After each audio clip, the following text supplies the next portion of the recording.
చదువుకొని వాటి సందేశం హెచ్చరిక విందామండి. సుపరిచితమైన చిన్న మాట. కీర్తనల గ్రంథంలో నుంచి 32వ కీర్తన.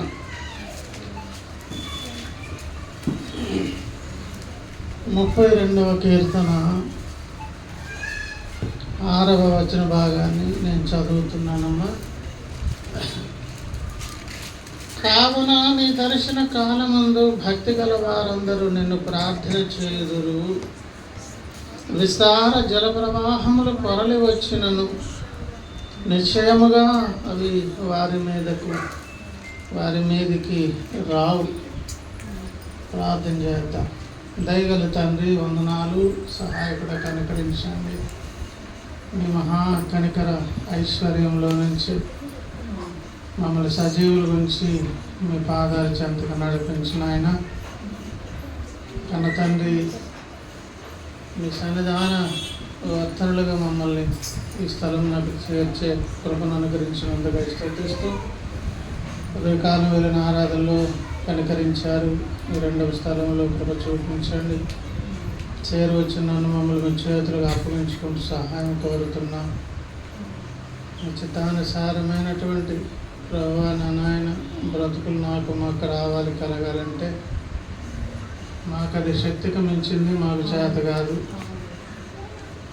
మీకు నచ్చిన విధంగా ఉండాలంటే మీరే వచ్చి మాలో నివసించాలి ప్రభువా. ఆయా రీతిలుగా మాలోనికి మీరు వస్తారు. అందులో ఒక ప్రాముఖ్యమైనటువంటి ఘట్టమే ఆహార పానీయాలుగా మారు రూపంలో మాలోనికి వచ్చి మీకు అనుకూలమైన విధంగా మా బ్రతుకులను మార్చి మీ ఇష్టానుసారులుగా మమ్మల్ని చేయాలని ఆశ ప్రభువ. అలా చేయ సమర్థులు మీరే, కానీ మేము ఇచ్చే అవకాశం మేర మాలో కార్యం జరుగుతుంది నాయన. కానీ ఏం జరగాలన్నా, ముందుకు ప్రయాణం చేయాలన్నా మాలో ఉన్న లోపాలు లోటుపాట్లు కూడా మీ కార్యానికి అడ్డంకులు కనుక వాటిని తొలగించుకునే దాని కొరకు అవకాశం ఇచ్చారు. వారపు దినాల పరీక్షను ప్రభావం మేము సరిగా ఎదుర్కొని మీతో సమాధానపడి మీరు ఇచ్చే జీవంలో పాలు పంపులు పొందే భాగ్యం ఇచ్చి నడిపించి మహిమ ఘనత ప్రభావాన్ని మీరు ఒక్కరే పొందుకున్నారు. ప్రతి ఆటంకమును గద్దిస్తూ అయోగ్య దాసుని చేతులుగా అప్పగించుకుంటూ సహాయం కోరుతూ ఉండగా దయతో కనకరించమని యేసయ్య పరిశుద్ధ ఘననామను ప్రార్థించి వేడుకుంటున్నాము పరమ తండ్రి. ఆమేన్. దేవుని స్తోత్రం. హల్లెలూయా. ప్రియులారా, చదువుకున్న లేఖన భాగాన్ని గమనించినట్లయితే 32వ కీర్తన అనేది మన బ్రతుకులకు ఒక ప్రత్యేకమైనటువంటి టర్నింగ్ పాయింట్. మానవ జాతికి ఏమండి, ప్రారంభ వచనాలు మనకు తెలిసినవి, సుపరిచితం. తన అతిక్రమములకు పరిహారమునందినవాడు, తన పాపములకు ప్రాయశ్చిత్తమునందినవాడు ధన్యుడు. యెహోవా చేత నిర్దోషి అని ఎంచబడినవాడు, ఆత్మలో కపటము లేనివాడు ధన్యుడు అని ఈ వచనాలు ప్రారంభిస్తూ, మానవ జీవితంలో ధన్యత ఏదైనా ఉన్నది అనంటే దేవుని చేతే సమాధానపరచబడేటటువంటి అనుభవం. శిలువ యజ్ఞము ద్వారా యావత్ మానవ జాతి ముంగిట అవకాశం ఉన్నది. దాని పేరు క్రిస్మస్. క్రిస్మస్ చేసుకునేవారు అనగా ఈ 31, 32 మొదటి 2 వచనాల అనుభవం కలిగిన వారు. వారికి మనకందరికీ యావత్ మానవ జాతి ముంగిట ఏనాడైతే ఈ క్రిస్మస్ ద్వారా యేసయ్య ఈ లోకానికి అవతరించారు, అలాగే యేసయ్య అవతరించిన తర్వాత ఇటువంటి అవకాశం ఇస్తామని దేవుడు ముందు నిర్ధారణ చేసి నిర్ణయించారు.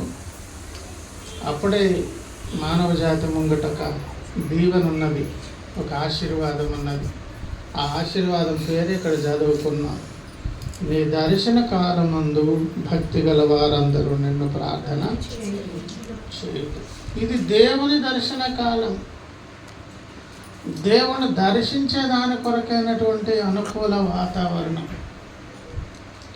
అనుకూల సమయంలో మనం బ్రతుకుతూ ఉన్నామండి. దేవుడు దర్శించే కాలంలో బ్రతుకుతున్నాం. అలాగ దర్శించేటటువంటి వారు ఎవరై ఉండాలి? భక్తి గలవారు. అంటే ఎట్లా పడితే అట్లా కాకుండా దేవుడు అంటేనే ఆయనను కూర్చున్న కొంతైన అవగాహన ఉండాలి. అలా మన మీద మనకు కూడా కొంత అవగాహన ఉండాలి. లేఖన కాంతిలో స్పష్టంగా మనల గురించి మనకు దేవుడు ఆ యొక్క అవగాహన ఇస్తారు. అసలు ఎందుకు వెళ్తున్నాం, ఎక్కడికి వెళ్తున్నాం, మనం ఎవరి ముందు ఉన్నాం అనే ఒక స్పృహ లేమండి, ఒక అవగాహన అనేది మనకు లేదనుకోండి, అప్పుడు ఏమవుతుందంటే పిల్లలు స్కూల్కి వస్తారు, వెనక బెంచ్లో కూర్చుంటారు. స్కూల్కి వెళ్ళేవారంటే వెళ్ళాను అంటాడు, ఏం చెప్తారంటే ఏదో చెప్తారంటాడు. పలానా మాస్టర్ వచ్చారంటే వచ్చాడంటాడు. పక్కడు అంటాడు ఆయన ఎక్కడ వచ్చాడంటే వచ్చాడంటాడు. రాలేదంటాడు. వీళ్ళిద్దరు డిస్కషన్ చేసుకున్న తర్వాత రాలేదంట. అయితే అది మొన్న చూశాను కదా అది అనుకున్నాను అంటే వీడు ఎందుకు వెళ్తున్నాడు స్కూల్కు? అది స్కూలు నేను బాగుపడాలి, తల్లిదండ్రులు చదివిస్తున్నారు, ప్రయాసపడాలి, వారికి సంతోషాన్ని కలిగి నా భవిష్యత్తుని తీర్చిదిద్దుకోవాలి అని తనకంటూ ఒక అవగాహన లేనప్పుడు వాడు శ్రద్ధ కలిగిన స్టూడెంట్ కాదు. అలాగే భక్తి జీవితంలో కూడా భక్తి అనేది కూడా లేకుండా, భయంతో కూడిన భక్తులు అనే సంగతి గ్రహింపు లేకుండా, అసలు వెళ్తున్న దేవుని ముందుకు అనేది గ్రహింపు లేకుండా వెళ్తే ప్రయోజనం ఏమన్నది చెప్పండి? దేవుడు ప్రేమమూర్తి కనుక రాత్రి చెప్పుకున్నాం, ఆయన ఏమండి కృతజ్ఞత లేని వారి విషయంలోనూ దుష్టుల విషయంలో సహితం ఆయన ఏమై ఉంటాడంట? ఉపకారి అయి ఉన్నాడు. యెహోవా అందరికీ ఉపకారి అని చెప్పి, ఆ ఉపకారం ఎట్లా, ఎవరికి, ఎప్పుడెప్పుడు అని అంటే భక్తి ఏదండి, ఏమండి, ఎవరు కృతజ్ఞత మేలు పొంది థ్యాంక్స్ చెప్పనటువంటి వారికి, దుష్టుడు సంబంధంలాగా వాడికి అనుకూలంగా ఒక వేదికను కలిగి ఉండి బ్రతికేటటువంటి వారికి, అయినా వారికి కూడా ఎవరు ఉపకారంట? అలా దేవుడు ఉపకారం చేస్తాడు. దేవుడు మంచి ఆయన ప్రేమమూర్తి కనుక అలాగా డిజార్డర్లో ఒక భయము భక్తి లేకుండా యథాలాపంగా ఇష్టారాజ్యంగా దేవునిలో ప్రవర్తిస్తే కొన్ని మెసేజ్లు మనకు ఇష్టం లేదు డిలీట్ కడతాం కదా, ఆ వ్యక్తి చుట్టూ ఒకలా పక్కన పెట్టి, ఎందుకంటే కోప్పడితే అక్కడ పరిస్థితి ఏమవుతుంది? ఈ డిలీట్ చేసిన మళ్ళీలకు ఇంకొక దగ్గర స్టోర్ అయి ఉంటాయి. You are recently deleted this something ఏదైనా ఉంటుంది కదా, అది ఒక బిన్ ఉంటుంది. నీకు కావాలంటే మళ్ళీ ఏం చేసుకోవచ్చు. దేవుని ఏర్పాటులో ఉన్నవాడిని కొన్నిసార్లు అలాగా ఆ బిన్లో పెట్టి ఉంచుతారు దేవుడు. ఆ బిన్లో పెట్టేవారు కూడా ఏమై వెళ్తారు? అక్కడికి డిలీట్ అయ్యి వెళ్తారు. డిలీట్ చేసినంత మాత్రం చేత నరకానికే పంపించారు. దేవుని ఇంటిలోనే ఉండి, సంఘంలోనే ఉండి ఆ కొంతమంది వ్యక్తులు ఈ క్రమశిక్షణ లేని వారు, ఇష్టారాజ్యంగా ఉన్నవారు, భయభక్తులు లేనటువంటి వారు ఇంత తీవ్రంగా ఎందుకు మాట్లాడుతున్నానో తెలుసా? ఒక మంచి ఏర్పాటు భక్తులకు దేవుడు ఏర్పాటు చేశారు. ఏం కాలం అంటది? దర్శన కాలం. వచ్చేవారు ఎవరై ఉండాలి? భక్తి కలిగిన వారై ఉంటేనంట ఆయన ఆ విషయ తీవ్రత చెబుతున్నారు. విస్తార జల ప్రవాహములు పొరలి వచ్చినను. మనం ఇప్పుడు సునామీలు ఇట్లాంటివి చూస్తాం కదా, ఏదో పేక మేడల్లాగా పెద్ద పెద్ద బిల్డింగులు కూలిపోతాయి, పెద్ద పెద్ద చిన్న చిన్న లారీల కార్లు తీసి పక్కన పెట్టాయి. కంటైనర్స్ ఉంటాయి కదా, అగ్గిపెట్టెల్లాగా తేలియాడి ప్రయాణం చేస్తూ ఉంటాయి. మొత్తం అంతా కలగలిపేసి చుట్టేసి కొన్ని జియోగ్రఫిక్స్ ఏరియాస్ని మార్చేస్తాయి. ఆ కొండ పరివాహ ప్రాంతంలో ఉన్నటువంటి, ఫర్ ఎగ్జాంపుల్, ఈ తోట నాది, ఇదిగో ఈ ఉత్తర దక్షిణ పశ్చిమ దిక్కులు అలాగే రాస్తారు కదా ఏనాయనా, అవన్నీ పక్క. ఇది ఏం చేస్తుందంటే ఆ భూభాగాన్ని పట్టుకుపోయి ఇంకొక దగ్గర పెడతారు. దిక్కులు ఎల్లలు మొత్తం ఏమైపోతాయి, మారిపోతాయి. అటువైపు ఎక్కడ ఏమండి హిమ ప్రాంతాలన్నీ కూడా ఎండకి అవి కరిగి ఇక్కడ ఉపరితలం ఏమవుతుంది, ముందుకు జరిగిపోతుంది, సముద్రం ముందుకు వచ్చేస్తుంది, దిక్కులు కూడా మారిపోయే విధంగా. వరద ప్రవాహములు వస్తే మామూలుగా ఉండదండి. ఆ మధ్యకాలంలో చెత్త చెదారం, బురద చెత్త వెళ్ళిపోతుంటే అందులోంచి ఏదో కదిలి వస్తుంది. ఏంట్రా కదిలి వస్తుందంటే మనిషి కదిలి వస్తున్నాడు. అందరూ కలిసి అంత కలగలిపేసి చుట్టేసి దేవుడు అంటున్నారు, విస్తార జల ప్రవాహములు పొరలి వచ్చినను నిశ్చయముగా అవి వారి మీదకి నిశ్చయముగా అని ఖరాఖండగా దేవుడే ఏమండి బల్లగుద్ది చెప్తున్నారంటే అర్థం ఏంటో తెలుసా? ఇంక ససేమిరా భక్తులకు ఏమి నష్టము కలగని ఒక ఏర్పాటు చేసి ఒక కాలాన్ని దేవుడు పెట్టారు. ఆ కాలం పేరేంటి? దేవుని దర్శన కాలం. దేవుని స్తోత్రం. ఆ కాలంలో బ్రతికేస్తున్నా గనక ప్రియులారా మనము ధన్యులమండి. కానీ ధన్యత సంపూర్ణత ఎప్పుడు జరుగుతుంది? ధన్యతల ప్రసంగం ఉన్నది నిజమే, చదువుకుంటేనా, ఆ గుంపులో ఉంటేనా? చదువుకొని గుంపులో ఉండి కూడా మళ్ళీ డిలీట్ అయ్యి వేరే బిన్లో ఉండొచ్చు. అదే బిన్లో నుంచి కొన్ని అట్నుంచి అట్టే వెళ్ళిపోతాయి. మారు మనసు పొందితేనంట రాత్రి చెప్పుకున్నాం, మారు మనసు పొంది ఇశ్రాయేలు మళ్ళీ లాగా తీసుకొచ్చి కలుపుతారన్నారు. ఏమండి? కనుక దేవుని ఏర్పాటులో ఉన్నటువంటి వారికి ఏర్పాట్లు చేసి అది ఎంత దూరమైన కష్టమైన, దానికి ఎంత త్యాగం అవసరమైన, ఎంత ప్రయాసపడాల్సి వచ్చినా నేను ఎంత దూరమైనా వెళ్తాను ఎవరి కొరకు, నా పిల్లల కొరకు అని ఏర్పాట్లు చేసి దేవుడు ఆహ్వానిస్తున్నటువంటి స్థలం పేరు దేవుని సన్నిధి. దేవుని స్తోత్రం. కొంతమందికి అది కోల్పోయిన తర్వాత అర్థమవుతుంది. కయ్యేన్ అన్నాడు, నీ సన్నిధి నుంచి నన్ను వెళ్ళగొట్టేశావు కదా, నన్ను కనుగొనవాడు నాకు హాని చేస్తే నీ నుంచే నేను దూరం అయిపోయిన తర్వాత నాకు హాని కలిగితే ఆదుకునేవాడెవడు? ఇప్పుడు దేవుడు ఎదేని తోటలో నుంచి పంపించడం అంటే దేవుని సన్నిధి నుంచి పారద్రోలడం. విశ్వ సృష్టికర్త సన్నిధి నుంచే దూరం అయిపోతే నీవు నిలువగలిగిన స్థలం ఎక్కడా? కయ్యనికేమో టైం దాటిపోయాక ఆలోచన కలిగింది. రెమెడీ కొరకు ఈ కొంతమంది ఎవరండి, వాడు కోపం వస్తుంది వెంటనే శపించేస్తాడు. విషపొంగ కోపంతో శపించే కోపమన్నా మళ్ళీ మీకు ఇంకా మళ్ళీ కోపం వచ్చి ఇంకో శాపని పెట్టేస్తారు. దీనికి రెమెడీ ఏది లేదా, దీనికి ఏమైనా పరిష్కారం చెప్పినట్లు. ఏమండి?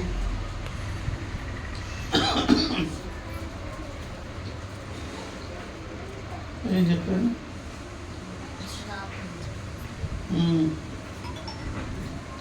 ప్రియులారా, ఏమి కాలము? దేవుని దర్శన కాలం. ఎంత దూరం వెళ్తున్నారు? ఎంత దూరమైనా అంత దూరం వెళ్ళి నన్ను ఆదుకొని కనికరించి కాపాడాలంటే మనం ఎట్లా వెళ్ళాలంట? భక్తి గల వారందరికి అవకాశం అని ఆ మాటలో కావున అనే ఒక మాట యాడ్ చేశారు. ఈ కారణమును బట్టి భక్తి గలవారు అయి ఉంటే గింటే వారు మొదటి 2 వచనాల ప్రకారంగా సమాధాన పడిన వారు. ఆ తర్వాత వీరికి పదే ఏం ఏర్పాట్లున్నవి?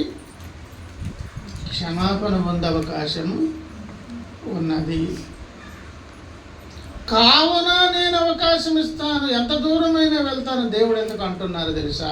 5వ వచనంలో చెప్పారు, నా దోషమును తప్పుకొనక ఎదుట పాపము ఒప్పుకొంటిని, యెహోవా సన్నిధిని నా అతిక్రమములు ఒప్పుకొందును అనుకొంటిని, నీవు నా పాపమును పరిహరించి ఉన్నావు. ఇంతకుముందు చెప్పాను, ఒప్పుకుంటున్ననేది ముందా, ఒప్పుకుందును అనుకుంటున్నది ముందా అని అన్నా. అనుకొని వెళ్ళి ఒప్పుకునేది, ఇటు నుంచి అటు ఆర్డర్ అది. కానీ ఇలాగెందుకు ఆర్డర్ పెట్టారు అంటే, ప్రస్తుత పరిస్థితి రీత్యా ఒప్పుకుంటాను, అంత మాత్రం చేత ఈ దర్శన కాలం నా కళ్ళ ముందు మీరు పెట్టారంటే అర్థం ఏంటో తెలుసా? పదే పదే ఈ అవసరం నాకు ఏర్పడుతుంది, భవిష్యత్తులో కూడా నేనేం చేస్తాను, దానికైతే రెడీగా అవుతాను. నా ద్వారా పొరపాటు జరగక మానదనేది ఉన్నది కనుకనే ఏర్పాటు చేశారు. నా చిన్నపిల్లలారా పాపం చేయకుండాటకై ఈ ఆజ్ఞలన్నీ రాశాను. అయినా కూడా నీకు దర్శన కాలం మీ ముందు పెట్టాను. అయినా కూడా యేసుక్రీస్తుని ఉత్తరవాదిని మీ ముందు పెట్టాను. అవి ఏర్పాట్లు చేయడంలో ఉద్దేశం ఏంటి? అవకాశం ఉన్నదన్నమాట. కనుక ఇక్కడ ఆర్డర్ ప్రకారంగా తీసుకుంటే అనుకొని తర్వాత ఒప్పుకోవాలి. ఒప్పుకున్న తర్వాత మళ్ళీ అనుకోవడం ఏంటో తెలుసా? పదే పదే అవకాశములు వచ్చినా కానీ ఎవరికంట కప్పుకొనక ఒప్పుకునేవారు. ఇక్కడ ఈ వచనం ద్వారా భక్తుడు అనగా దేవుని సన్నిధిలో కప్పుకొనక ఒప్పుకునేవాడు, ఎప్పుడైనా ఒప్పుకోవడానికి సిద్ధముగా తను తాను సిద్ధపరుచుకునేవాడు. దేవుని స్తోత్రం. అంటే మునుముందైనా కఠినత్వం రావచ్చండు, మునుముందైనా పరిసయ లక్షణాలు వచ్చి నాకంటే భక్తులు లేడు అనుకోవచ్చండు, మునుముందైనా ఏవేవో కొన్ని లాజికలు తీసుకొని దుష్టుడు నేర్పించే పాటలు బాగా తలకెక్కించుకొని దేవుని సన్నిధికి దూరం అయిపోయే ప్రమాదం ఉన్నదండు. అవకాశం ఉన్నది. అలాంటి ప్రమాద బారిన పడకూడదని ముందే నిర్ధారణ చేసుకుంటున్నారు దావీదు గారు. ఈ దర్శన కాలములు అనే దాని విషయంలో ఎన్నెన్నో రెఫరెన్సులు ఉన్నవి. ఏ విధముగా ఎట్లా ఆ విధానాలు ఏంటి ఇవన్నీ ఆలోచన చేస్తే ఒక 2-3 విషయాలు. కీర్తనల గ్రంథం 69వ కీర్తన 13వ వచనములో, యెహోవా అనుకూల సమయమున నేను నిన్ను ప్రార్థించుచున్నాను. అంటే దర్శన కాలమన్నా అనుకూల సమయమన్నా అని, దేవా నీ కృపా బాహుర్యమును బట్టి, నీ రక్షణ సత్యమును బట్టి నాకు ఉత్తరమేమో. అనుకూల సమయం ఉన్నది కనుక దేవుడు చేసిన ఏర్పాట్లలో ఏమున్నదంట? ఏమున్నది? నీ కృప బాహుల్యం. టౌన్ ఆరాధనలు కూడా సందేశం చెబుతూ అక్కడ 25 వచ్చిన అధ్యాయంలో కీర్తనలో తీసుకున్నాం ఒక మాట. కృపా బాహుల్యమును బట్టి, రక్షణ సత్యమును బట్టి నాకు ఉత్తరమిమ్ము. నేను దిగిపోకుండా ఊబిలో నుండి నన్ను తప్పించుము. పగవారి చేతిలో నుండి, అగాధ జలములలో నుండి నన్ను. దేవుడు ఏర్పాటు చేసిన ఏర్పాట్ల గురించి మాట్లాడుతున్నారు. తన పరిస్థితి ఏమో తర్వాత వచనంలో చెప్పారు. ఇదేమి కాలం అంట? దర్శన కాలం. భక్తుడు దేవుని దయ పొందుకుని అనుకూల సమయం. తన పరిస్థితి చెప్పాడు, దేవుని ఏర్పాటు చెప్పారు. మళ్ళీ ఇంకా కొంచెం దూరం వెళ్ళి 18లో అంటారు, నా యొద్దకు సమీపించి నన్ను నా శత్రువులను చూచి. అంటే ఇప్పుడు భక్తుని సమస్య, భక్తునికున్న శత్రువులు, భక్తునికున్నటువంటి ప్రతికూల పరిస్థితి కూడా ఇప్పుడు ఎవరు చూస్తున్నారని చెప్తున్నాడు. 19 చూడండి. నిందయు సిగ్గును అవమానము నాకు కలిగినని నీకు తెలిసి. అంటే ఇదే వరవడి కొనసాగింది అనుకోండి, ఇదే పరిస్థితి దాపరించి నేను ముందుకు వెళ్ళాను అనుకోండి, ఒకనాటికి నాకు ఏమి ఏర్పాటు అవుతుంది? మనం ఎప్పుడు చెప్పుకున్న సందేశమే కదా. ఇప్పుడు ఎరుసలేం నుంచి ఎవడైనా దిగకపోతాడని దొంగలు ఎక్కడికో కాచుకొని ఉన్నాడు ఎరుకో ప్రాంతంలో. ఆధ్యాత్మిక జీవితంలో నువ్వు 4 అడుగులు వెనక్కి దిగితే కొంచెం ఉన్నటువంటి దుష్టులు ఏం చేస్తారు, ఏమంటే చాలా చెదగొట్టి కొర ప్రాణం వరకు ఎందుకు చేయగలడంటే వాడికొక అధికారం ఉన్నది. అనుకున్న అధికారం అంటే మరణము బలము కలిగిన వాడు అన్నాడు. వాడు ఎవడంట? ఏం బలం కలిగిన వాడు? మీకు చిన్న పాయింట్ ఉంది ఇక్కడ.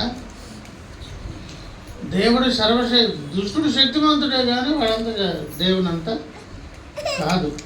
దేవుడైతే సర్వశక్తిమంతుడు. వీడేం బలం కలిగిన వాడు? మరణ బలము కలిగిన వాడు. దొంగడైతే ఏం చేస్తాడమ్మా? దొంగతనం చేస్తాడు. మంచోడైతే ఏం చేస్తాడు? మంచి పనులు చేస్తాడు. నువ్వైతే ఏం చేస్తావు? పాటలు పాడుతుంటావు. ఏమండి?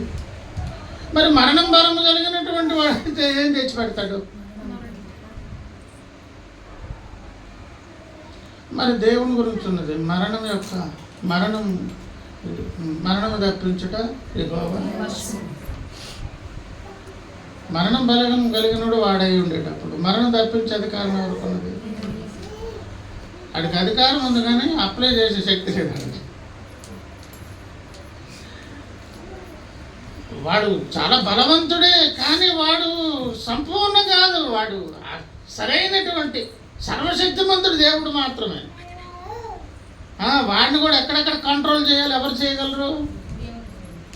మరణం అనేదని తెచ్చిపెట్టి మరణం యొక్క బలమానికి ఉన్నది కానీ చంపేంత శక్తి అడిగి లేదు. అటువంటి పరిస్థితుల్లో కూడా మరణము తప్పించే అధికారం ఎవరికి ఉన్నది? అందుకే దేవుడు సర్వశక్తిమంతుడు. ఈ సూత్రం పట్టుకెళ్ళి ఇంకెక్కడైనా వేసుకునండి.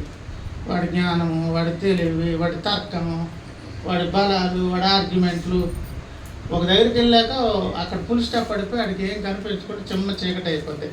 అప్పుడే స్టెఫన్ రాళ్ళతో కొట్టేసి గట్టిగా అరిచేసి చెవులు మూసేసుకొని క్రైస్తవులు చంపేస్తుంటారు. అప్పుడు హల్లెలూయా అన్న దేవుని స్తుతించిన ప్రార్థన చేసిన అవతరుడు కలిగి ఉంటుంది. శేషం పోసినట్లు ఉంటుంది. చెవులను తట్టుకోలేక చెవులు మూసేసుకొని రాలెట్టి కొంత దూరం వెళ్ళాక వాడికి కూడా ఏమున్నది? హద్దు ఉన్నది. కానీ అందులో చిన్న ఇంకొక లింక్ ఉన్నది. మరణం యొక్క బలము గలవాడు కనుక దాన్ని ఎలా వాడుకుంటాడంటే మన చేత ఒప్పించి చచ్చిపోయే విధంగా కన్విన్స్ చేస్తాడు. దాని కొరకే మన జీవితంలో ఈ సర్కమ్స్టెన్సెస్ అన్ని. నువ్వేదైనా ఫీల్ అవుతున్నావు, ఒత్తిడికి గురవుతున్నావా, నాకెందుకు జీవితం అనుకుంటున్నావా, నిన్ను నీవు నిందించుకుంటున్నావా, ఆయా పరిస్థితులను బట్టి నీ మీద నీకు వైరాగ్యం వస్తుందా, ఎందుకు ఈ బ్రతుకని అనిపించుకుంటున్నావా అనే పరిస్థితులు ఏమైనా ఏర్పడుతున్నాయా? అక్కడ రెమెడీ పొందాలంటే నీకంటే దిగువ స్థాయిలో ఉన్నోళ్ళు ఎదురెట్టుకోవాలి. నీకంటే మెచ్యూర్గా ఉన్నోళ్ళు ఎదురెట్టుకోవద్దు.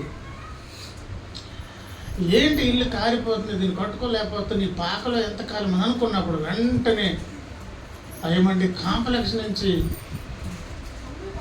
రైల్వే స్టేషన్కి వెళ్ళి ఫుట్పాత్ను చూడాలన్నమాట. సూర్యంబాబులు అక్కడే పంచారు సార్ ప్యాకెట్లు.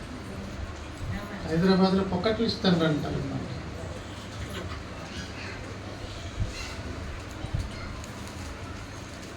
మనకి ఏమీ లేదు. వర్షము, ఎండ, వాన, చలి.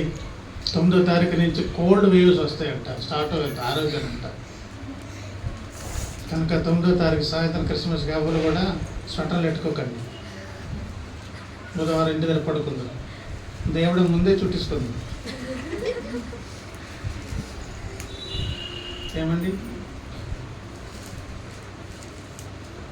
కన్విన్స్ చేసి ఎక్కడికి తీసుకెళ్తాడంటే అధికారం ఉన్నది కనుక నీ చేత ఒప్పించి దీన్ని తీసుకెళ్ళి దేవుని ముందు పెట్టి ఆయన ఒప్పుకుంటే మీరెందుకు అవకాశం ఇచ్చారు?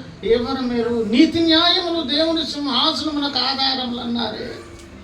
ఇది నీతి న్యాయములు కలిగిన పరిపాలన అన్నారు, అధికారం అన్నారే. వాడు సంపూర్ణ 100% ఒప్పుకుంటున్నాడు కదా, మీరెందుకు అవకాశం ఇవ్వరు అన్నప్పుడు వాని ఆధిపత్యం పనిచేస్తుంది. అప్పుడే అటెంప్ట్ చేస్తారు సూసైడ్లని, ఇంకొకటని. అందుకే చెప్తున్నాను. రెమెడీ ఏం చెప్పాను? నీకంటే దిగజారి దిక్కుమాలిన దయనీయ స్థితిలో ఉన్నాను పెట్టుకుంటే యారు ఏమన్నా మనవాదం అక్కడ కూడా వాడేయడమే బెటర్గా కనిపిస్తారు అన్నమాట. వాడు సర్వశక్తిమంతుడు కాదు, వానికి అడ్డుకట్టు దేవుడు వేస్తారు. కానీ వాడు ఎలాంటి వాడు? చట్టాల్లోంచి లొసుకులు ఇటు పక్క నుంచి ఉందని వెతుక్కునేవాడు కదా. ఆ లొసుగు ఎలా వెతుకుతాడు తెలుసా? నిన్ను నన్ను ఒప్పిస్తాడు, నిన్ను నన్ను మానసికంగా కృంగదీస్తాడు, నాకెందుకు జీవితం అని అనిపిస్తాడు. నీ నోటలో నుంచి నెగిటివ్ వాయిస్ రానివ్వద్దు. పాజిటివ్గా ఉండు, ధైర్యంగా ఉండు. ఉప్పు నుంచి మీద పడినా సరే నిగ్రహం కోల్పోవద్దు. మనం కలిగి ఉన్న దేవుడు అనంత శక్తిమంతుడైన దేవుణ్ణి కలిగి ఉన్నావు. నిబ్బరాన్ని తెచ్చుకో, నిన్ను నువ్వు ప్రోత్సాహపరచుకో. దూది పింజల్లాగే సమస్యలను ఎగిరిపోతాయి, ఎటువంటి పోతాయి. అసలు సమస్య కాదు, అసలు సమస్యగా నువ్వు ఒక పెద్ద సమస్యగా తయారవుతావు. క్రైస్తవుడు అంటే సమస్యలకే వీడు సమస్య అన్నమాట. ఇదంతా ఎందుకు చెప్తున్నాను?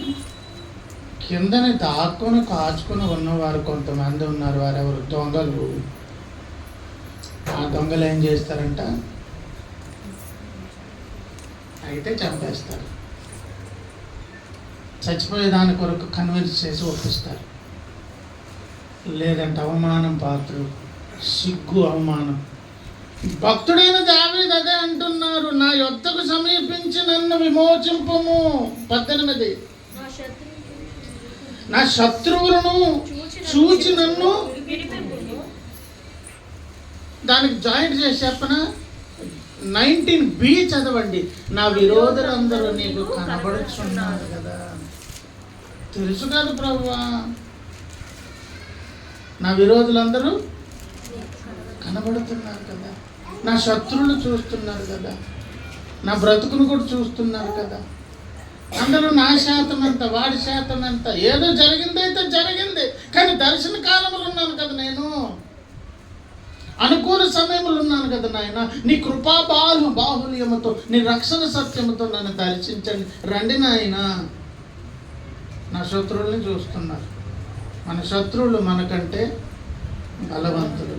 వాడి కుయుక్తి, వాడి తెలివి, వాడి కుతంత్రాలు ఎట్లాంటివో తెలుసా? ఏమాత్రం వాడికి అవకాశం ఇస్తే ఎలాగైనా నిన్ను ఒప్పించి, వాడు ఏ పోర్ట్ఫోలియోలో ఉన్నాడో అది సంపూర్ణంగా మన మీద నెరవేరుస్తాడు. వాడు మరణం యొక్క బలం ఉన్నది కదా, దాన్ని నెరవేరుస్తాడు. లేదంటే అవమానం పాలు చేస్తాడు. అందుకు దావీదు అన్నారు, నిందయు సిగ్గును అవమానమును నాకు కలిగినని నీకు తెలిసి ఉన్నది. నా స్థితి తెలుసు, నా శత్రువులు తెలుసు, నా విరోధులు తెలుసు,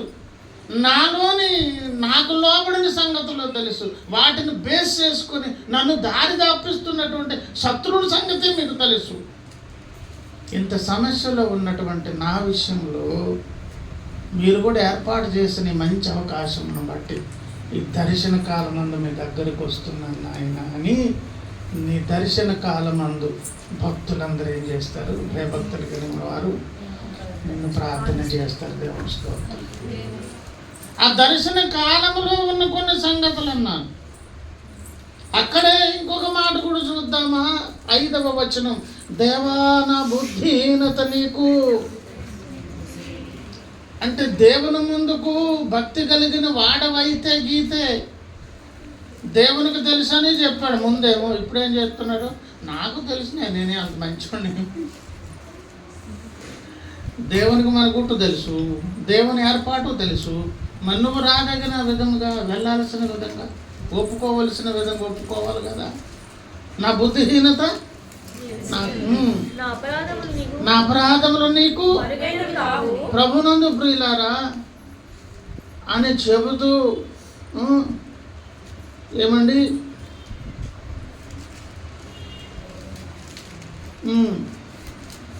33 చూడండి. యెహోవా దరిద్రులను ఆలకించువాడు, ఖైదులో ఉంచబడిన తన వారిని ఆయన తృణీకరించువాడు కాడు. ఇక్కడ 5, 6 దేవునికి తెలుసు అన్నారు కదా అని మీకు అనిపిస్తుంది కదా. 38వ కీర్తన దగ్గరకు రండి. 38వ కీర్తన.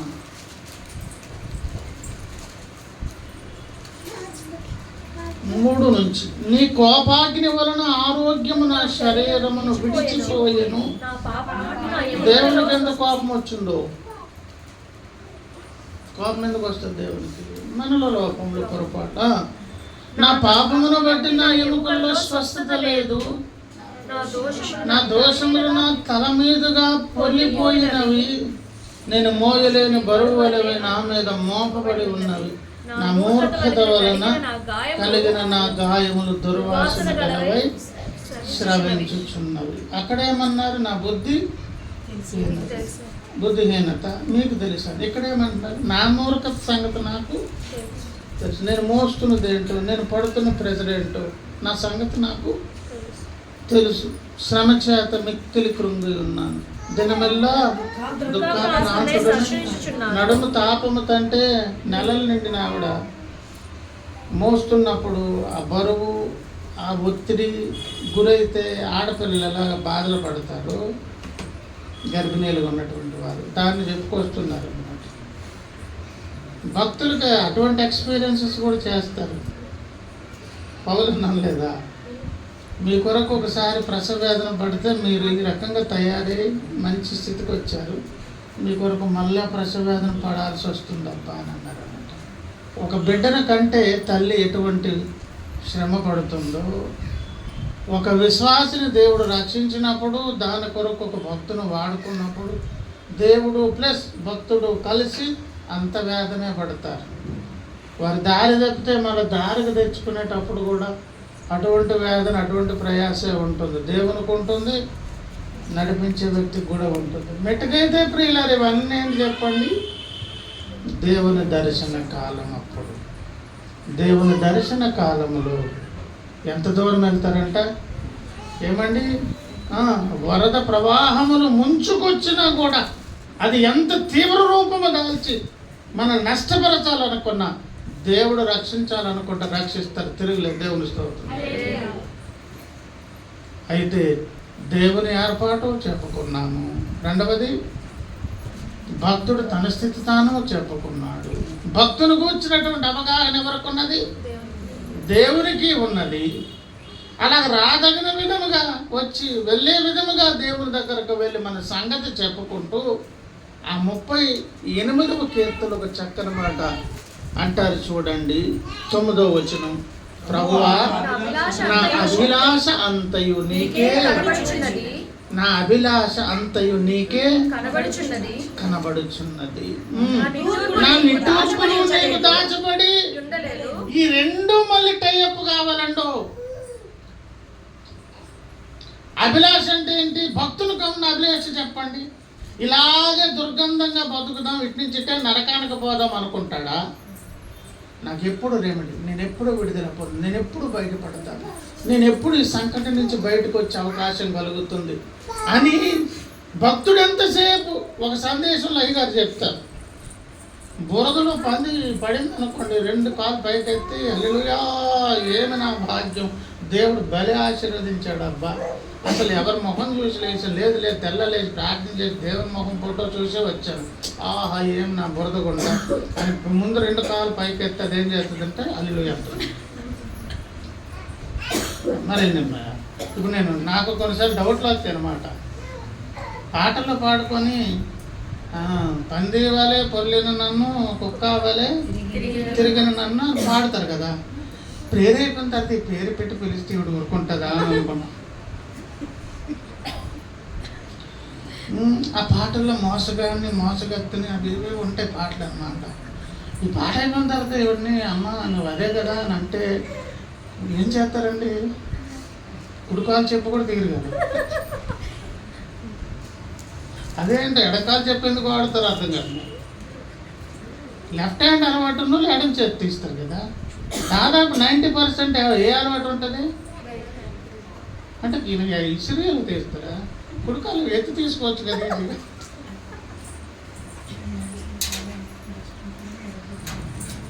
కనుక ప్రియులారు, ఇప్పుడు దేవుని ఇంట్లో వీళ్ళిద్దరు ఉంటారు. అయితే ఇప్పుడు ఎవరెవరు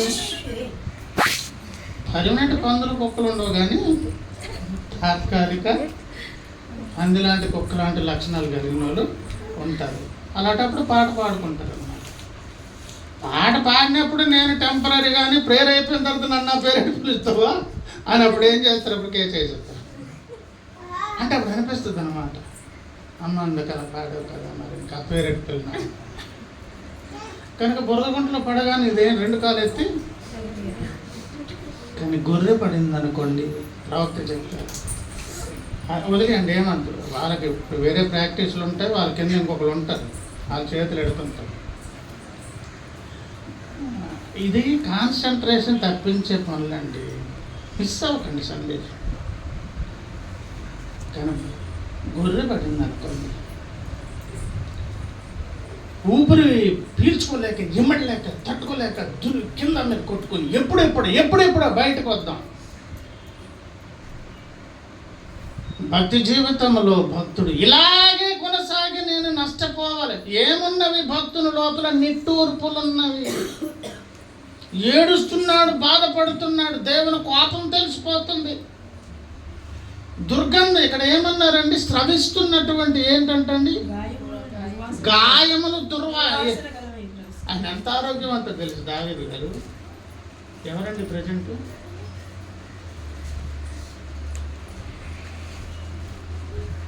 చెప్పండి. అది క్రిస్మస్ వెళ్ళాలి, సాల్వ లేకుంటున్నారు కదా.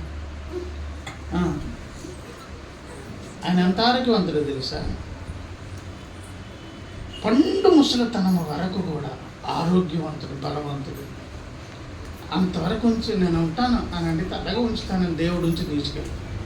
ఆయనకేమో గాయాలు, రోగాలు, అనారోగ్యాలు, పుండ్లు ఇలాంటివి ఏం లేవు. కొంతమందికి యాక్సిడెంట్లు జరిగిన తర్వాత మనిషి బాగానే ఉంటాడు.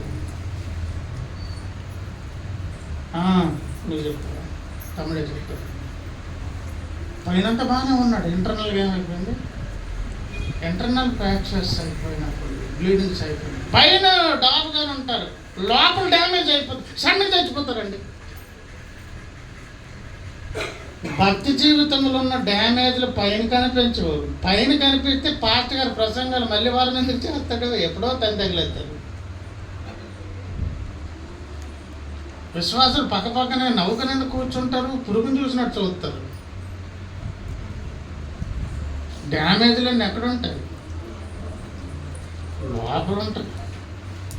దావీదు చూసుకున్నాను, చూస్తే ఏమర్థమైంది? ఒక పుండు ఉండి దానిలో నుంచి రసలు కారి అది స్రవిస్తే అది ఎంత ఆ స్మెల్, అది ఏమండి మెడికల్ ఫీల్డ్లో చేసి తెల్లప్పుడు కొంతమంది అవన్నీ శుభ్రం చేసి క్లీన్ చేసి చెప్పుద్ది అన్నమాట. మీకు నమస్కారం అమ్మ, దేవుడి తర్వాత మీకే ఫీలింగ్స్ ఇంకేం ఉండవు, మిమ్మల్ని ట్యూన్ చేయాలంటే పెద్ద పెద్ద గిటార్లు తెచ్చుకొని అలా ఉదయం 12 గంటల వరకు గిటార్ వాయితే ఒక్కొక్క తీగ పలకదు. వీళ్ళకి ఇంకేం తీగలు పలకలకి, మనుషుల్ని అన్ని అవయవాలు చూసి, ఆ గాయాలు చూసి, ఆ రోగాలు చూసి, వాళ్ళకి పట్టిన చెత్త చెదారం చూసి.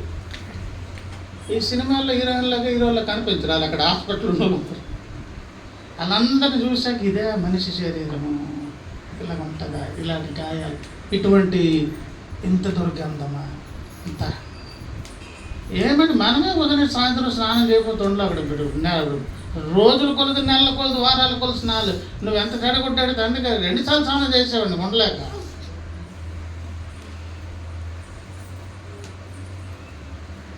ఒక గాయం ఉండి దానిలోంచి రసిని స్రవించి ఆ స్మెల్ వచ్చి గాయం అయిపోతే భౌతిక శరీరానికి ఎలాగుంటుందో అలాంటి పరిస్థితి దావీదు గారు అనుభవిస్తున్నారు. డస్ట్ అక్కడ పెట్టండి, అదే కట్టి తగ్గుతుంది, కట్ చేసి చాక్ పీసులు ఏమా ఆ పరిస్థితి అంతా చెప్పి. అందుకన్నాను, ఇంటర్నల్ ఫ్రాక్చర్స్ అయినప్పుడు బయటకు తెలియకుండా మనుషులు అని సమాజ్ చేసాక మాట్లాడుకుంటారు. అసలు ఏమైందంటే అది అలాగ అయి ఉంటుంది, అలాగా అది అని అంటారు అన్నట్టు. అది ముందు చూస్తే ఏదో చేసేవారు. భక్తి జీవితంలో పైనంత డాబు. ఇంకో విషయం చెప్పను, అసలు ఆ పైన ఉన్న డాబును కూడా దేవుడే కప్పుతున్నాడు తెలుసా. ఇంకా టాపిక్ వైపు వెళ్ళట్లేదు, కానీ మన మీద ఉన్న డాబును మనం కవర్ చేసుకోవడమే కాదు, దేవుడే కవర్ చేస్తాడు. ఎందుకో తెలుసా, ఇప్పుడే అది ఓపెన్ అయిపోతే ఇక్కడే నీ చరిత్రకు అయిపోయినట్టే. ఇంకా నువ్వు సమాజంలో ఇంకా పురుగువే. కప్పి చేసే పని ఏంటో తెలుసా, నిత్యత్వములో అవమానం పాలు కాకుండా అక్కడికి వెళ్ళే లోపు నన్ను బాగు చేసేయాలి. ఇప్పుడు 3:1 అక్కడికి వచ్చండి, జకర్యా గ్రంథం దగ్గరకు. మలిన వస్త్రములతో ఉన్నాడా లేదా? ఉన్నారా లేదా? అగ్నిలో నుంచి తీసిన కొరువు వలి ఉన్నారని చెప్పిన సాక్ష్యం కూడా దేవుందే కాదా?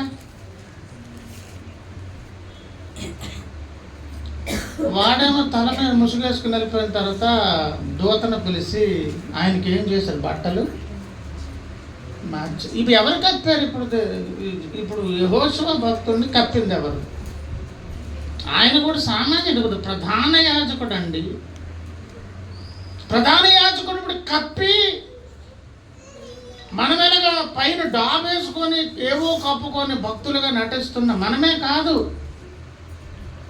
తల్లిదండ్రులు పిల్లల లోపాలు వీధిలో వాడ చాటుకు తిరుగుతారు. ఆ పక్కలది అయితే మనం కథలు కిందలో చెవులు పెట్టుకొని వింటాం, చెప్పుకుంటాం. కానీ మనదైతే మాత్రం అసలు అది స్మెల్ రాదు, నొప్పి రాదు, బాధ అనిపించదు.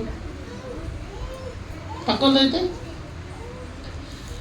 చెడ్డవారైన తల్లిదండ్రులే మా పిల్లల తాలూకు దోషాలు కప్పేయడానికి ట్రై చేస్తే మంచి తండ్రి నన్ను వీలు పెడతారా? కప్పేది ఎందుకంటే ఇలాగే కప్పి పర్లోకాన్ని పట్టుకెళ్తాను కాదు. దూతను పిలిచి బట్టలు మార్చేటు బాగలేదు, వెళ్ళే లోపం నన్ను ఏం చేయాలి? ఆ కప్పేదాని వెనకాల కూడా దేవుని ప్రేమ ఉన్నది. దేవుని స్తోత్రం. మామూలు ఇదంతా కలిపితే దీన్ని ఏం కాలం? ఇది భక్తుల కొరకు దేవుడు ఏర్పాటు చేసిన తరిసిన కాలం, అనుకూల సమయం. ఆ అనుకూల సమయంలో దావీదు లాంటి వారంగా మన సంగతి ఎంత క్లియర్గా రీటైల్గా మనము చెప్పగలగాలి. మనకున్న డ్యామేజ్ అంతా బయట లేదు, ఇంటర్నల్ డ్యామేజ్ మందంతా కూడా. ఎముకలలో స్వస్థత లేదు, ఏమండి గాయాలున్నవి, గాయాలు స్రవిస్తున్నవి. అది దుర్గంధ వాసన. నీకు తెలుస్తుంది ఆ స్మెల్. అంటే స్మెల్ వస్తుందో కాదు, అది నువ్వేం చేస్తావు? ఎక్స్పీరియన్స్. అంతరంగ పురుషుని యొక్క సమస్త అవయవముల పేరు ఏంటి? మళ్ళీ మొదలుకు వచ్చారా? విశ్వాసము. దాని ద్వారా పరీక్షించినప్పుడు ఇంత పెద్ద గాయం ఉందా, ఇంత డొల్లుందా లోపల, ఇంత వేషధారణ ఉందా, ఇంత మోసము, ఇంత కృత్రిమము, ఇవన్నీ సందేశాలు. ఇప్పుడు చెప్పిన పదాలన్నీ కూడా వాటికి రెఫరెన్స్లు ఉంటాయి బైబిల్లో. ఇవి లోపలించుకొని బయట డాబుగా ఉండి కప్పేసే కార్యక్రమం సమాజంలో ఎక్కడో చేసిన దేవుని ముందైతే దావీదు గారిలాగా ఏం చేయాలి? ఇలా ఉంది నాయన నా పరిస్థితి. దావీదు గారి మీద రాలేదని కాదు ఇది తెచ్చింది. అమ్మా మరి ఏం చేస్తావు? రక్షకుడిని అందించాలంటే మరి బతుకాలమంతా నిన్ను ఆడేసుకుంటారు, మామూలుగా కాదు. ఈవెన్ సినిమా వాళ్ళు కూడా వాడుకుంటారు. ఏమండి ఇప్పుడు కెరకొచ్చో కెరకూడదు. ఒక స్త్రీని ఆదర్శప్రాయంగా తీసుకోరు, కానీ మరియమ్మని ఆదర్శప్రాయంగా 100% భక్తులు తీసుకుంటారు. దేవుని స్తోత్రం.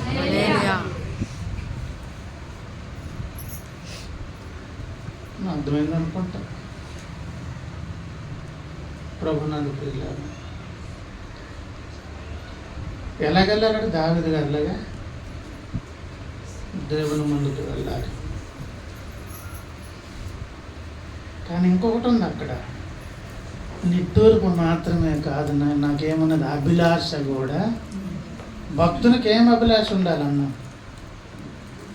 దేవుడు కప్పి బురద పందిలా పట్టుకెళ్ళడం కాదు, కడుగబడిన గొర్రెగా దేవుని విశ్వాసగా దేవుని దగ్గరికి వెళ్ళాలి. ఈ ఆశ, ఈ రెండు ఉన్నవి కనుక దేవుని ముందుకు వెళ్తున్నాడు. ఆయన ఏం చెప్తారంటే, మీరు ఏర్పాటు చేసిన అవకాశం ఉన్నది, నా సంగతి తెలుసు, నా శత్రువులు తెలుసు, నా బలము తెలుసు, నా బలహీనత తెలుసు, నా మీద నాకున్న అవగాహన తెలుసు, నా గురించి మీకున్న అవగాహన తెలుసు. అన్నిటితో పాటు ఒప్పుకునే విధంగా ఒప్పుకుంటున్నాను. దానితో పాటు నాకు ఒక అభిలాష ఉన్నది. నాయన దావీదు గారి అభిలాష ఏంటండి? ఒక వరం అడిగితే నా జీవితకాలం అంతయు నేను ఎక్కడ జీవించాలి? 27వ కీర్తన. రండి అన్ని కలిపేద్దాం, లింకులేసేద్దాం. 27వ కీర్తన 4. యెహోవా యొద్ద ఒక వరం అడిగితే దాన్ని నేను యెహోవా ప్రసన్నతను చూచుటకును ఆయన ఆలయములో ధ్యానించుటకును నా జీవిత కాలమంతా నేను యెహోవా మందిరములో. ఆ తర్వాత అక్కడ ఉంటే ఎటువంటి ఏర్పాట్లు ఉంటాయో, ఎలా దేవుడు కాపాడుతారో అది భూమి మీద పక్కన పెట్టండి. ఇప్పుడు పైకి తీసుకెళ్ళిపోతాం. ఇది పైకి వెళ్ళిన తర్వాత ఎలా ఉంటుందో తెలుసా? అక్కడ కూడా దేవుడు కట్టేది ఏంటి? గొర్రెపిల్ల భార్య అంటారు. మరి గలతీ పత్రికలోని పైనుండి దిగవచ్చు దేవుని సియోను. ఇంతకు మందిరాన్ని కడుతున్నారు, దేని కడుతున్నారు? అసలు గొర్రెపిల్ల దేవునికి మందిరమా, ఆయనే మనకు మందిరమై ఉంటారా? చూసారు ఎన్నున్నాయి. మొత్తానికైతే ఆయన మనం కలిగలిసి ఉన్నటువంటి స్థలం పేరు మందిరం అండి. ఆ మందిరములో నేను నివసింపగోరుచున్నాను. అక్కడ అలా నివసించాలంటే ఇక్కడే ఆ ఏర్పాట్లు నా బ్రతుకులు ఉండాలని ఇక్కడ ఒక తీర్మానం తీసుకున్నాడు. నా అభిలాష తెలుసు కదా ప్రభువా, నాకు 24 hours నీ సన్నిధిలో బతకాలని ఒక అభిలాష నాకు. ఈ జీలు మనలో ఉంటే, ఈ ఆశ కోరిక మనలో ఉంటే, ఎలాగైనా సరే ఆ గోతులో నుంచి, బురదగుంట నుంచి నన్ను పైకి తీసి మళ్ళీ ఏం చేస్తారు? అదృష్ట అవకాశాన్ని ఏర్పాటు దేవుడు ఇస్తాడు, దేవుని ఇస్తాడు. ఎందుకంటే కాలం కూడా ఏం కాలం? దేవుని దర్శన కాలం. ప్రభునందు ప్రియులారా, ఇలాంటి చక్కని ఏర్పాట్లు చేసి అలాంటి మహాభక్తుల్ని ఒక మాదిరికరమైన స్థితిని మన కళ్ళ ముందు ఉంచి ఇన్ని అవకాశాలు దేవుడు ఇస్తున్నప్పుడు దుర్వినియోగం చేసుకుంటే మనకంటే దురదృష్టవంతుడు ఇంకెవరైనా ఉంటారండి? అటువంటి దురదృష్టవంతులు కొంతమందిలో ఇంతకు ఒక ఆయన పేరు చెప్పుకుని టైం అయిపోయిన తర్వాత ఆయనకే దూరం అయితే ఇంకేంటి నా బ్రతుకు. కానీ కంప్లీట్ మారు మనసు రాలేదు. అంటే డిలీట్ అని కొట్టిన తర్వాత ఏంటది, బిన్నులో నుంచి వేరే బిన్నులోకి, ఎర్రగా కాలే బిన్నులోకి వెళ్ళిపోతారు. కానీ చాలామంది కొంతకాలం అలాగా ప్రక్కన పెట్టి విత్ హాల్లో ఉంచినా కూడా వాళ్ళు మళ్ళీ ఎక్కడికి వస్తారు? అలాగూ ఈ వెనక్కి వచ్చినవి కూడా కొమ్ముల్లో తయారైనటువంటి సాధనాలు చాలామంది. అందరూ పౌలను దేవుని స్తోత్రం. పౌలను ఎందుకు అంత బలమైన సాధనం ఎందుకు అయ్యారు తెలుసా? నా అభిలాష నీకు తెలుసు కదా నాయన అని పౌలన్న గారు కూడా చెప్పగలరు. ఆయనకు అభిలాష అంటే తన బ్రతుకులో దేవుడే. ధర్మశాస్త్రానికి ఎదురొస్తే ఎవరినైనా ఎంత దూరమైనా, ఉన్నదేమో 4-7 పొడుగు, కనీసం 5 feet కూడా ఉండదు. కానీ 7 అడుగులను కూడా చంపేతను అంటాడు. అంటే రోషం, దేవుడు అంటే ఆయనకున్న రోషం. ప్రభునందు ప్రియులారా, మన అభిలాష చాలనప్పుడు దానితో పాటు మన నిట్టూరుకు కూడా దేవుని ముందుకు ఎట్లా వెళ్ళాలి? యథార్థంగా దేవుని ముందుకు వెళ్ళి దేవుడు ఇచ్చిన అవకాశాన్ని, దర్శన కాలాన్ని సరిగా సద్వినియోగం చేసుకోగలిగితే ఈ స్థలం నుంచి నన్ను పునీతపరిచి నీకు నాకు ఆ జీవాన్ని ఇచ్చి శక్తితో నింపి మనల్ని మరలా ఏం చేస్తారు? ధన్యులుగా చేస్తారు. పొందుకుందాం ఆ ధన్యత. మనము దేవుడు పక్కన చూద్దాము, రండి పరీక్షించుకుందాం, దేవుని పాదాలు పట్టుకుందాం.